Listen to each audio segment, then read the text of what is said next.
రాత్రంతా ఒకటే ఆలోచన హాస్పిటల్‌కి వెళ్ళేసొచ్చి. చూసారా మా పరిస్థితి. అండ్ మార్నింగ్ నుంచి ఈవినింగ్ దాకా చాలా బాగున్నారు. నైట్‌కి ఎన్ని జరిగిపోయాయనైతే అనిపిస్తుంది. అండ్ ఇక్కడైతే మా వాడికి ఫుల్ కోల్డ్ చేసింది. అండ్ మార్నింగ్ నుంచి బాగున్నాడు. నైట్‌కి బాగా కాఫ్ ఎక్కువైపోయింది. యాక్చువల్‌గా వాడు ఎక్కువ ఫింగర్స్ నోట్లో పెట్టుకుంటాడు. అది కాకుండా స్కూల్‌కెళ్తున్నాడు. పిల్లలు సైలెంట్‌గా ఉంటారు. అండ్ క్లైమేట్ కూడా చేంజ్ అవుతుంది. అండ్ మా పెద్దోడికైతే ఫీవర్ అయితే స్టార్ట్ అయిపోయింది. దానికి ముందు వాడికి స్టమక్ పెయిన్ అండ్ వామిట్స్ అయ్యాయి.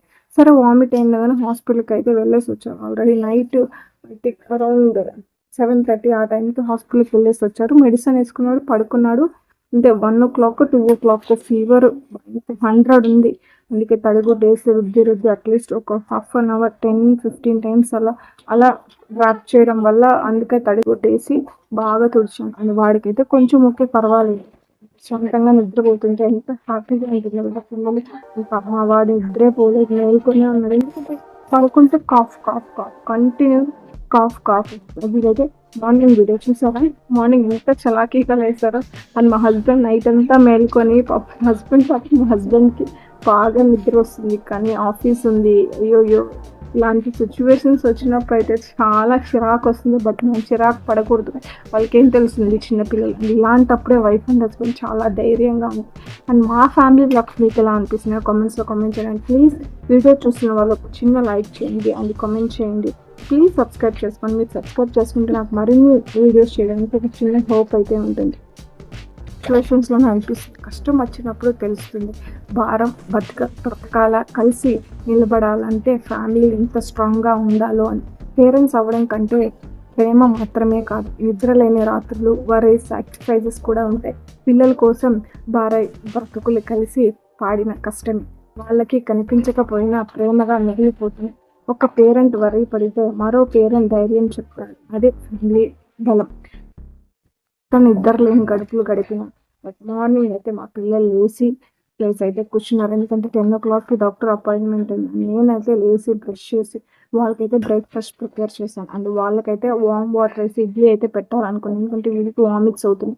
వాళ్ళకి కాఫ్ కదా, వామ్ వాటర్ ఇడ్లీలో వేసి పెడితే చాలా బాగుంటుంది. ఆ వాళ్ళున్న సిచ్యువేషన్స్కి అది పర్ఫెక్ట్గా అయితే అనిపిస్తుంది. మేమైతే ఆశీర్వాద్ చట్నీ అయితే ఆర్డర్ చేసాం. ఈ చట్నీ చేసే ఓపిక లేదు. బట్ మనం తిని స్ట్రాంగ్గా ఉంటాయి కదా కిడ్స్ కూడా తిని స్ట్రాంగ్గా ఉండడానికి. పిల్లలకి బాగా లేకపోయినా పేరెంట్స్కి ఆకలి కూడా గుర్తురాదు. కానీ ఈ సమయంలో అమ్మ నాన్న ఇద్దరు ఫుడ్ స్కిప్ చేయకూడదు. స్ట్రాంగ్గా ఉంటే నా పిల్లల్ని బాగా చూసుకోగలం. పేరెంట్స్ వరి అవ్వడం సహజం కానీ ఫుడ్ స్కిప్ చేయడం సొల్యూషన్ కాదు. మనం హెల్త్ కూడా ఫ్యామిలీ కోసం ఇంపార్టెంట్. పిల్లల కోసం జాగ్రత్త పడడం అలానే మనం ఆరోగ్యానికి కూడా చూసుకోవాలి. ఎందుకంటే strong parents and strong family ఒక ఫౌండేషన్గా ఉంటుంది. అండ్ మా వీడియోస్ మీకు ఎలా అనిపిస్తున్నాయి కామెంట్స్లో కామెంట్ చేయండి. కొత్తగా నా ఛానల్ చూస్తుంటే ప్లీజ్ సబ్స్క్రైబ్ చేయండి. ఆల్రెడీ సబ్స్క్రైబ్ చేసుకుంటే వీడియో చూసాక ఒక చిన్న లైక్ అయితే చేయండి. మా బెడ్షీట్ కూడా ఊడిపోయింది. అండ్ అది వేసే అంత ఓపిక లేదు. అండ్ నేను అంత హైట్ కూడా కాదు. మా హస్బెండ్ హాస్పిటల్కి వెళ్ళేసి వచ్చేస్తేనే అది వేయడం. కానీ వాళ్ళు వచ్చేసరికి నేనైతే ఇడ్లీ చట్నీ తినేసాను. బట్ నాకు బాధ ఉంది. బట్ నేను తింటేనే కదా వాళ్ళని స్ట్రాంగ్గా చూసుకోవడానికి. అమ్మకి ఆకలి ఉన్నా లేకపోయినా పర్వాలేదు అనిపిస్తుంది. కానీ పిల్లలు చూసుకోవాలంటే అమ్మ ముందు తనే ఆరోగ్యాన్ని కూడా చూసుకోవాలి. పిల్లలు బాగా లేకపోతే అమ్మకి ఆకలి కూడా గుర్తుకు స్ట్రాంగ్గా ఉండాలంటే ఫుడ్ స్కిప్ చేయొద్దు. అమ్మకు అంటే తన ఆకలిని మర్చిపోవడం కాదు, పిల్లల కోసం తన బలాన్ని కాపాడుకోవడం. పిల్లలు బాధ చూసి అమ్మ కన్నీళ్లు పెట్టుకోవచ్చు కానీ ఫుడ్ స్కిప్ చేసే తన హెల్త్ని పాడు చేసుకోవచ్చు. అందుకే ఫుడ్ ఎవరు స్కిప్ చేయొద్దని. మీ పిల్లలకి బాగున్నా బాగాలేకపోయినా ఫుడ్ తింటేనే మనం వాళ్ళు ఇంకా స్ట్రాంగ్గా పెంచవచ్చు అండ్ ఇంకా హెల్తీగా ఉండొచ్చు. నా ఫ్యామిలీ బ్లాగ్స్ మీకు ఎలా అనిపిస్తున్నాయి కామెంట్స్లో కామెంట్ చేయండి. And మీరు ఇలాంటి సిచ్యువేషన్స్ ఎప్పుడైనా ఫేస్ చేస్తుంటే ఎలా ఫీల్ అయ్యారు కామెంట్ ద్వారా తెలియజేయండి. ప్లీజ్ సబ్స్క్రైబ్ చేసుకోండి. ఆల్రెడీ సబ్స్క్రైబ్ చేసుకోండి. ఒక చిన్న లైక్ చేయండి. వీడియో ఎవరో లైక్ చేసి సపోర్ట్ చేయండి. పిల్లల్ని బాగా చూసుకోవాలంటే ఫస్ట్ మనం స్ట్రాంగ్గా ఉండాలి. కాబట్టి అందరూ పేరెంట్స్ స్ట్రాంగ్గా ఉండడానికి ట్రై చేయండి అండ్ స్ట్రాంగ్గా కూడా ఉండండి. అండ్ మా పిల్లలు వచ్చేసరికి లంచ్ చేయాలి కాబట్టి నేనైతే పప్పు చేశాను. అది పప్పు ఎంతమంది చేసినా ఒక్కొక్కరు ఒక్కొక్క టేస్ట్. అవే ఇంగ్రీడియంట్స్ ఇస్తారు బట్ టేస్ట్ ఎందుకు డిఫరెన్స్ వస్తుంది ఈ రోజు వరకు నాకు అర్థం కాదు.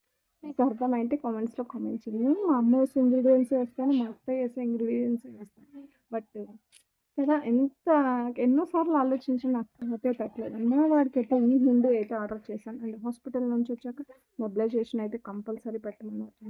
Hope you enjoy the video and see you the next video. Please subscribe, like, share. Bye.